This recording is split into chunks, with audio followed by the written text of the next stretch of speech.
day everyone! I am Jubilee Ramos and welcome to another video lecture. For today's lesson, we will discuss literature under the Spanish colonization.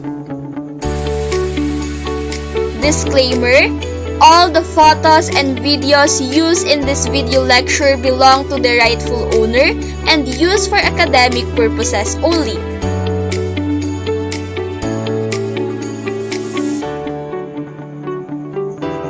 Before we proceed to our discussion, let's have an icebreaker. For the instruction, you need to analyze the statements that I will read and present, and I will give you 3 seconds to express whether you agree or not by saying yes or no. Are you ready? Let's get started! Number 1. Ancient settlers in the islands of the Philippines had their own form of literature even before the coming of the Spaniards. Your 3 seconds starts now. Time's up. Number 2. Ancient Philippine literature was generally an oral tradition. Your 3 seconds starts now. Time's up.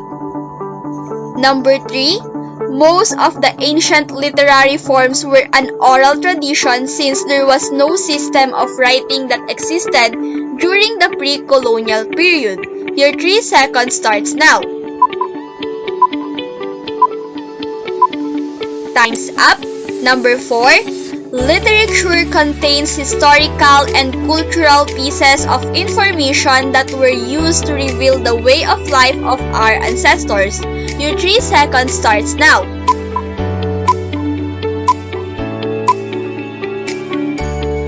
Number 5. It was only during the Spanish colonization that literature was introduced to the Philippines. Your 3 seconds starts now.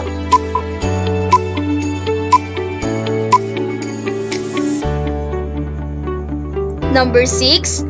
Various forms of colonizations and occupations in the Philippines affected and influenced the features and themes of its literature. Your 3 seconds starts now. Time's up. And number 7. Philippine literary texts are only those written in the native or local language. Your 3 seconds starts now. Time's up. As you notice, I purposely didn't put the correct answer because it's for you to find out as we dive deeper into our discussion. Here are the objectives for today. At the end of the lesson, students should be able to: first, discuss the necessary information on the early Philippine writing, particularly on some folk narratives. Second, act out roles in different characters, scenes, and episodes most appreciated in the selection. And lastly, integrate learning insights and experiences in their lives, whether personal or professional endeavor.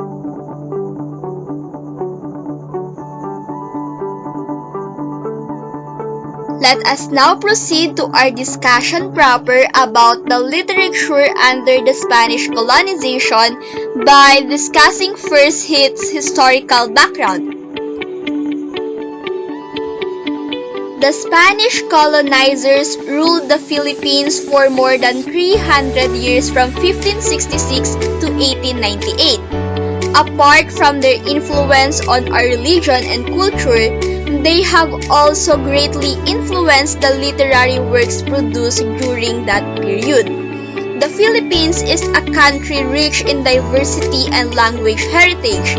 From the pre-colonial period to the Spanish colonization, our literature has evolved tremendously. Most of the notable literature that we read in our classes reflect Spanish influence. Spanish colonization breathed a different kind of life in the richness of our literature. This period brought about liberal ideas, and a sense of internationalism to the Philippines. On March 31, 1521, the Portuguese explorer Ferdinand Magellan arrived in the Philippine soil. He landed in Limasawa, an island in southern Leyte. It was there that the first Catholic Mass in the country was celebrated. On April 14, 1521, after reaching the island of Cebu, Father Pedro Valderrama baptized more than 500 natives along with Raha Humabon. Ruy Lopez de Villalobos named the archipelago La Isla Filipinas in honor of Prince Philip II of Asturias, who reigned as the King of Spain from 1556 to 1598.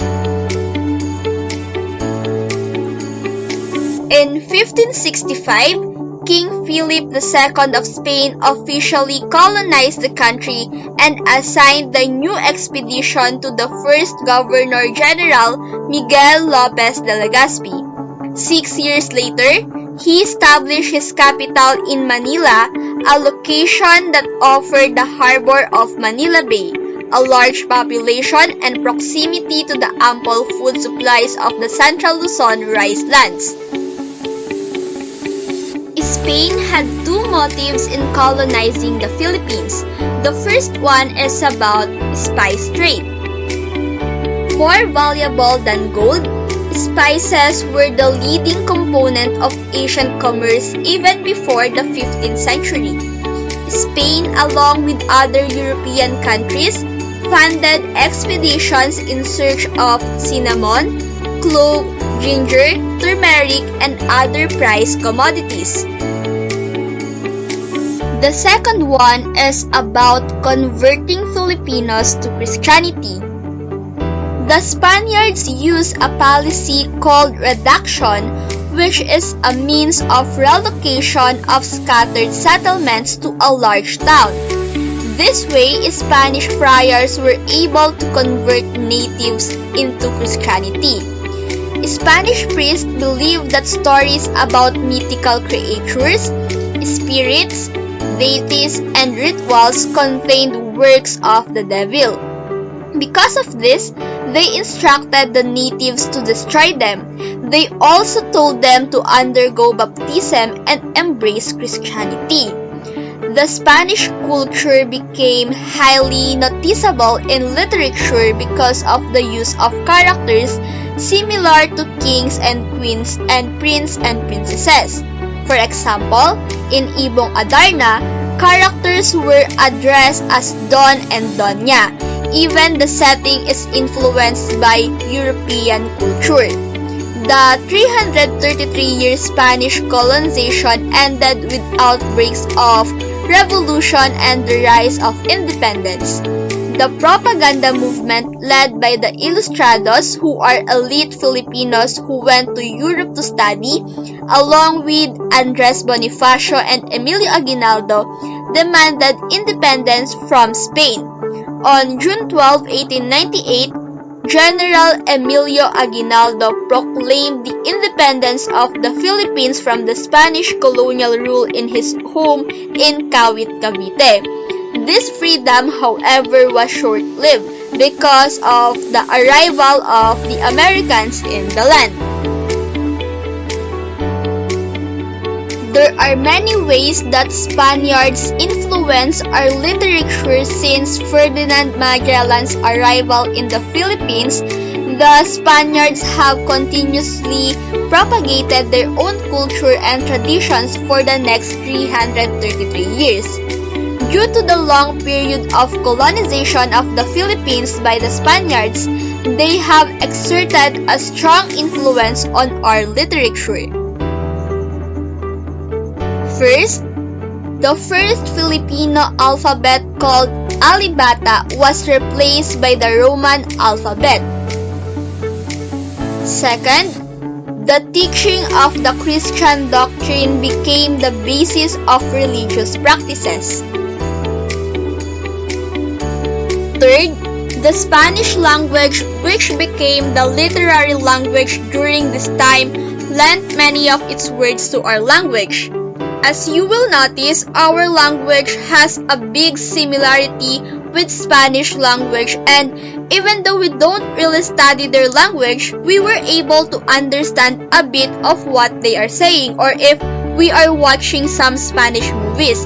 And up to today, some of the words that we use is Spanish, not Tagalog or Filipino. For example, ayuda, eskwela, bangko, pantalon, and bigote.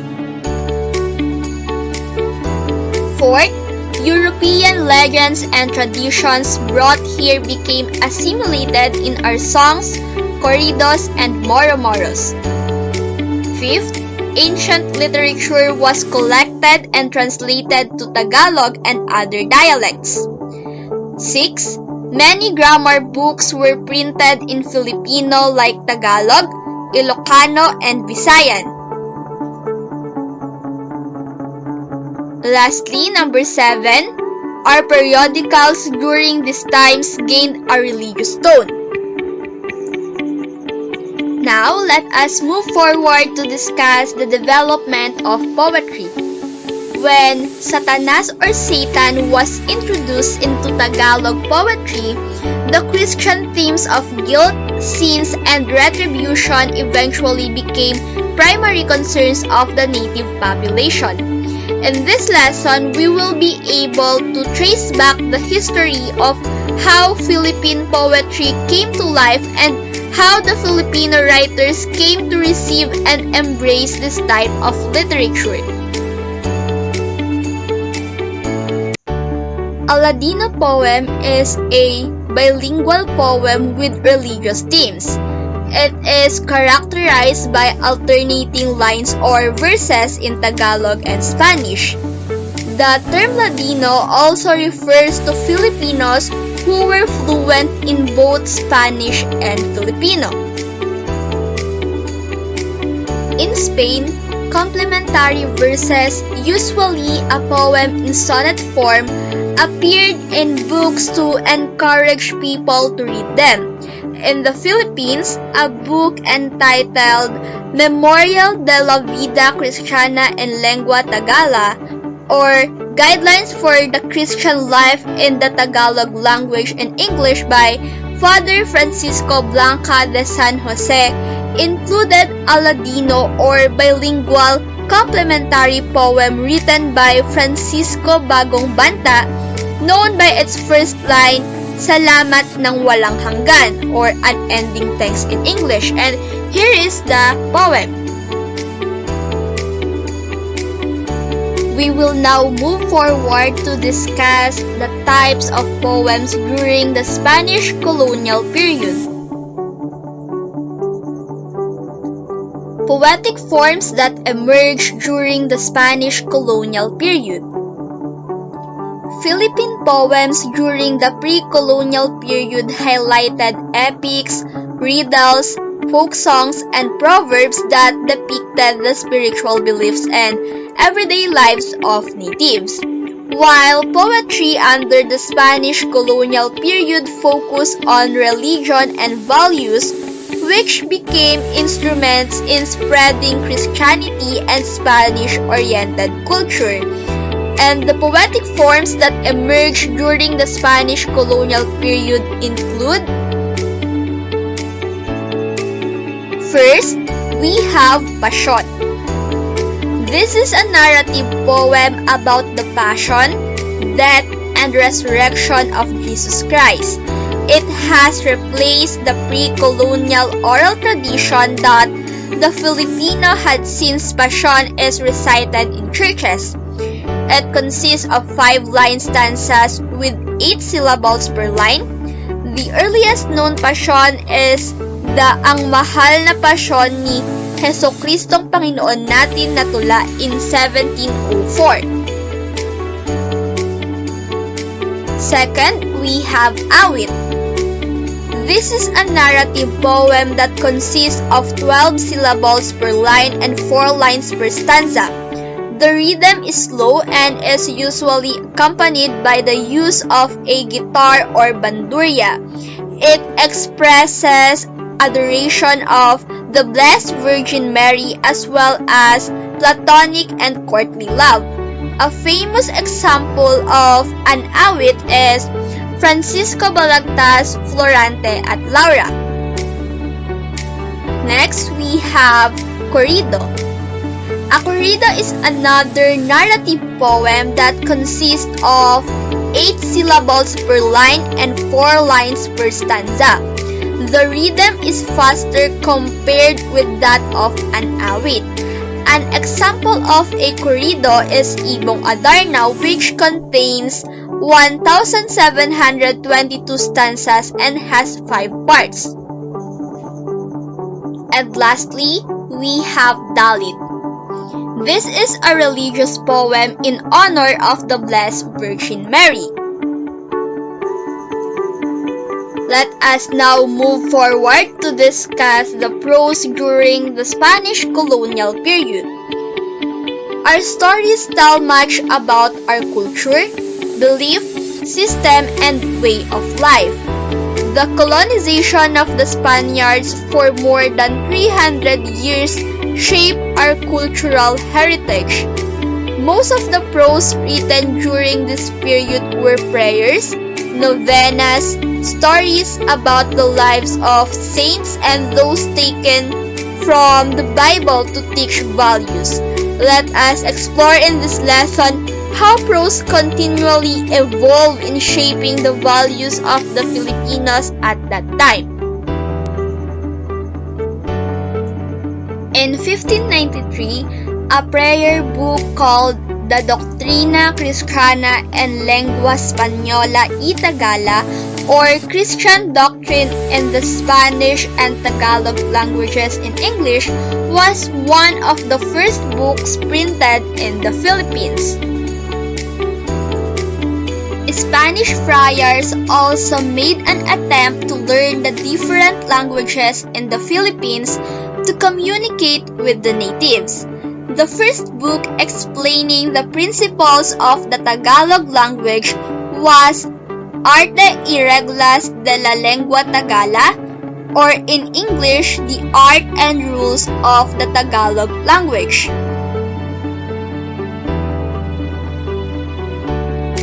Tomas Pinpin's librong Pag-aaralan ng mga Tagalog ng Wikang Kastila, or in English, A Book for the Tagalog to Study the Spanish Language, was the first published work by a Filipino and contains a preface that is probably the first essay written by a Filipino.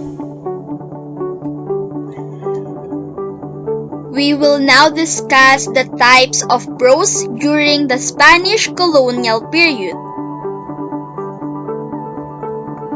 Prose forms that emerged during the Spanish colonial period. The development of prose during the pre-colonial period, natives created stories about the supernatural, creatures, spirits, deities, and even the origin of things. However, during the Spanish colonization, Spanish friars attempted to eliminate the stories and replace them with religious ones to convert natives to Christianity. Spanish missionaries published meditations, translations, and studies on the Philippine languages. Prose forms that emerged during the Spanish colonial rule include: first, we have anecdotes. These are short and amusing stories that contain lessons in life. Priests often use anecdotes as part of their sermons. An example of an anecdote is the Tagalog translation and adaptation of Daniel Defoe's Robinson Crusoe entitled Ang Bagong Robinson, historyang nagtuturo ng mabuting kaugalian na ginawang tanungan, or The New Robinson, a story that teaches good conduct, done in primer form by Joaquin Tuason. Second, we have planticas or sermons. These are lectures presented by Spanish priests that dealt with religious, biblical, and moral topics. In 1864, Padre Modesto de Castro compiled 25 of his sermons in Planticas Doctrinales or sermons on doctrines. Third, we have novenas. These are a series of prayers repeated for 9 consecutive days and are usually prayers for petition and thanksgiving. Fourth, we have novels. Novels are long narrative stories, usually with fictional characters and with a sequence of events divided into chapters. And lastly, we have essays. These are personal pieces of writing that use the point of view of the writer. One of the most important essays during this period is Ang Dapat Mabatid ng Mga Tagalog by Andres Bonifacio, and it was published in the newspaper Kalayaan. Let us now move forward to discuss the development of drama. Drama is one form of literature that many people love and enjoy. Thus, the depiction of significant human issues and experiences on stage makes drama an engaging and an interesting form of artistic expression. Types of drama that emerged during the Spanish colonial period. Before the Spanish colonizers came, performances in the Philippines were in the form of rituals. However, during the Spanish regime, these rituals were replaced by drama. Dramas were performed to spread Christianity. Thus, most dramas during the period were focused on the life of Jesus Christ. These dramas exist until today and are performed mostly during the Holy Week. Types of drama that emerged during the Spanish colonial period include: first, we have karagatan. This is a poetic vehicle of a social-religious nature celebrated during the death of a person. In this context, more or less formal, a ritual is performed based on a legend about a princess who dropped her ring into the middle of the sea and who offered her hand in marriage to anyone who can retrieve it. A leader starts off with an extemporaneous poem announcing the purpose. He then spinsa, lumbo o tabo, marked with a white line. Whoever comes in the direction of the white line when the spinning stops gets his turn to go into the sea to look for the ring. This means a girl will ask him a riddle, and if he is able to answer, he will offer the ring to the girl. Second, we have duplo. The duplo replaced the karagatan. This is a poetic trust in speaking and reasoning.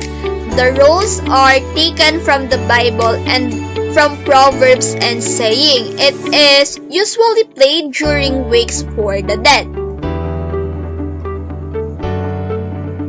Third, cenaculo. This is a dramatic performance to commemorate the passion and death of Jesus Christ. There are two kinds, the cantada and hablada. In the hablada, the lines are spoken in a more deliberate manner, showing the rhythmic measure of each verse and rhyming in each stanza, and is more dignified in theme. The cantada is chanted like the Passion. The cenaculo is written in octosyllabic verse with 8 verses to the stanza. The full-length versions take about 3 nights of staging. Performers come in costumes with wigs, and performers are carefully chosen for their virtuous life. One performs the role of Jesus Christ and another the role of the Virgin Mary. Many famous sinaculo players come from the Tagalog regions, although there are also those from Ilocos, Pampanga, Bicol, and both Sibulanon and Hiligaynon. Fourth, tibag. The word tibag means to excavate. This ritual was brought here by the Spaniards to remind the people about the search of Saint Helena for the cross on which Jesus died. Fifth, Moriones. It is a festival in celebration of the life of Saint Longinos. Saint Longinos was a blind Roman soldier tasked to drive a spear through Jesus to make sure he was dead. A miracle happened when Jesus' blood touched him. He regained his eyesight and converted to Christianity. Because of this change of faith, Saint Longinos was beheaded as ordered by Pontius Pilate. 6. We have Moro Moro. Like the cenaculo, the Moro Moro is presented also on a special stage. This is performed during town fiestas to entertain the people and to remind them of their Christian religion. The plot is usually the same that of a Christian princess or a nobleman's daughter who is captured by the Mohammedans. The father organizes a rescue party where fighting between the Moros and the Christians ensue. The Mohammedans are defeated by some miracle or divine intercession, and the Mohammedans are converted to Christianity. In some instances, the whole kingdom is baptized and converted. One example of this is Principe Rodante. 7. We have Zarzuela. It is a musical comedy or melodrama, 5 acts which dealt with man's passions and emotions like love, hate, revenge, cruelty, avarice, or some social or political trouble. Next, we have Lagaylay. This is a special occasion for the Pilareños of Sorsogon during May time to get together. As early as April, the participating ladies are chosen and sometimes mothers volunteer their girls in order to fulfill a vow made during an illness or for a favor received. In some parts of Bicol, a different presentation is made, but the objective is the same: praise, respect, and offering of love to the blessed cross by Saint Helen on the mound she had dug in. 9. Panunuluyan. This is presented before 12 on Christmas Eve. This is a presentation of the search of the Virgin Mary and Saint Joseph for an inn wherein to deliver the baby Jesus. 10. The Salubong or Panubong. The Salubong is an Easter play that dramatizes the meeting of the risen Christ and his mother. It is still presented in many Philippine towns. 11. We have Carillo or shadow play. This is a form of dramatic entertainment performed on a moonless night during a town fiesta or on dark nights after a harvest. This shadow play is made by projecting cardboard figures before a lamp against a white sheet. The figures are moved like marionettes whose dialogues are produced by some experts. The dialogues are drawn from a corrido or awitor, some religious play interspersed with songs. These are called by various names in different places: Carillo in Manila, Rizal and Batangas and Laguan, Titres in Ilocos Norte, Pangasinan, Bata, Capiz and Negros, Titiri in Zambales, Gagalo or Kikimot in Pampanga and Tarlac, and Alya-ala in La Union.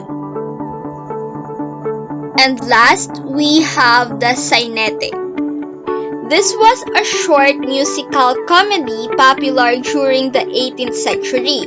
They were exaggerated comedies shown between acts of long plays and were mostly performed by characters from the lower classes.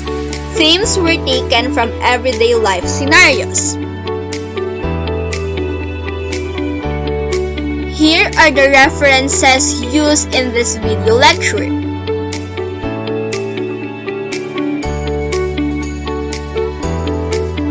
And that would be the end of our discussion about the literature under Spanish colonization. I hope you learned a lot. Thank you for watching.